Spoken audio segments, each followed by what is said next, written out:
पंडित जी, आज ना हम आपसे ये पूछना चाहते हैं कि नया संवत आ रहा है तो इसका नाम क्या है? जी बिल्कुल, आपने बहुत अच्छा प्रश्न किया। जो नया संवत है ये हमारे भारतवर्ष का जो वर्ष जिसे हम नववर्ष कहते हैं, ये नववर्ष है। नववर्ष हर बार एक नए नाम के साथ आता है। तो इस बार 2082 ये राजा विक्रमादित्य जी ने संवत को प्रारंभ किया था।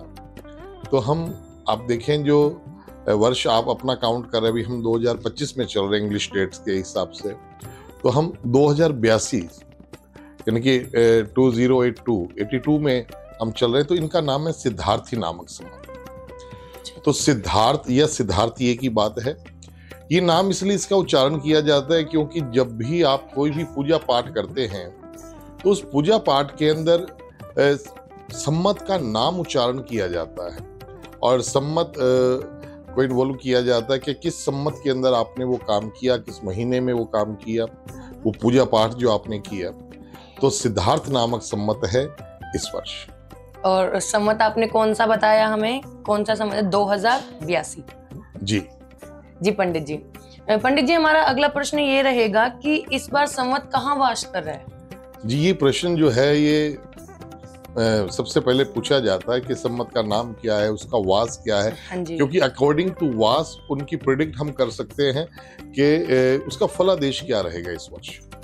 तो संवत का जो वास है वो है धोबी के घर, रजक जिसे कहा जाता है। धोबी के घर जब संवत का वास होता है तो देखो आप, धोबी की बड़ी मेहनत है जीवन के अंदर, तो उसी के अकॉर्डिंग उसका फलादेश हम बताते हैं कि धोबी किस प्रकार से पटक पटक करके कपड़े धोता है ना। बिल्कुल।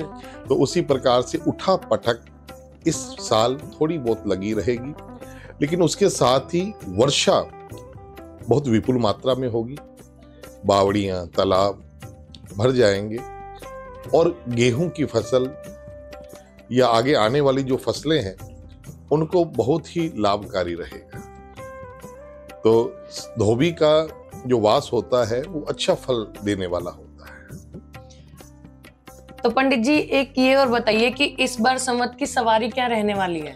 जी, आप सुनिधि जी बहुत अच्छे प्रश्न कर रही हैं और आप पूरी तैयारी करके आई हैं, क्योंकि ये सब बातें आम व्यक्ति को पता नहीं होती। जी पंडित, क्योंकि आज के समय में बच्चों को पता ही नहीं है कि नया वर्ष कब प्रारंभ होता है। वो 31 को एंजॉय करते हैं, 1 जनवरी से समझते हैं कि नया वर्ष हो गया। लेकिन वो जो नया वर्ष है वो हमारे भारतीय संस्कृति के अनुसार नहीं है, हमारा कल्चर ये नहीं कहता था। तो आप देखो कि इस संवत के साथ, इस नव वर्ष के साथ जो है जुड़ा हुई है हमारी भावनाएं, हमारा कल्चर, हमारा सनातन, और ये हम माँ भगवती की पूजा के साथ प्रारंभ करते हैं। और संवत इस बार जो संवत की सवारी है वो घोड़े की सवारी है। हर बार सवारी नहीं आती है, तो संवत की सवारी इस बार घोड़े की सवारी है।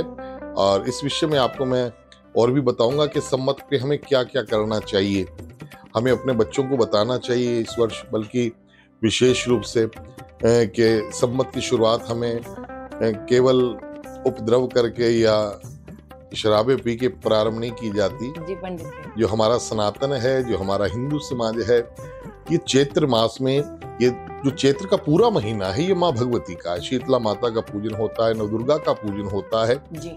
तो संवत के दिन से ही नया वर्ष प्रारंभ हुआ, उसी दिन नवरात्रि। जी, अभी आपने बताया कि अब की बार राजा और मंत्री सूर्य हैं, तो इसका मतलब हमारे जो ये संवत आ रहा है इनके राजा और मंत्री सूर्य देव रहेंगे। जी, वर्ष का ना एक राजा निर्धारित किया जाता है। जी, एक राजा निर्धारित होते हैं, उसके बाद फिर मंत्री निर्धारित होते हैं। लेकिन इस वर्ष क्या हुआ कि राजा का अधिकार भी सूर्य नारायण को है और मंत्री का अधिकार भी सूर्य नारायण को है। तो सूर्य जी के पास पूरा वर्चस्व है, तो सूर्य नारायण को पूरे वर्ष जल चढ़ाएं लाल रंग डाल करके, और लाल रंग डाल करके जल चढ़ाएं। और एक गुप्त चीज और बताता हूँ आज आपके माध्यम से मैं दर्शकों को, कि आप सूर्य नारायण को जल चढ़ाने के बाद उनकी पत्नी का क्या नाम है? इस समय जितने दर्शक देख रहे हैं, आधे से ज्यादा को ये नाम नहीं पता कि सूर्य भगवान की माता पत्नी का क्या नाम है। उनकी पत्नी का नाम है छाया। छाया, ठीक है ना। तो जब आप सूर्य नारायण को ऐसे जल चढ़ा रहे होंगे तो सामने उनका स्वरूप होगा तो उनकी आपकी छाया कहाँ बनेगी? आपके पीछे। तो अंत में जो जल थोड़ा सा बचा होगा, उस जल को लेकर के अपने पीछे चढ़ाएं।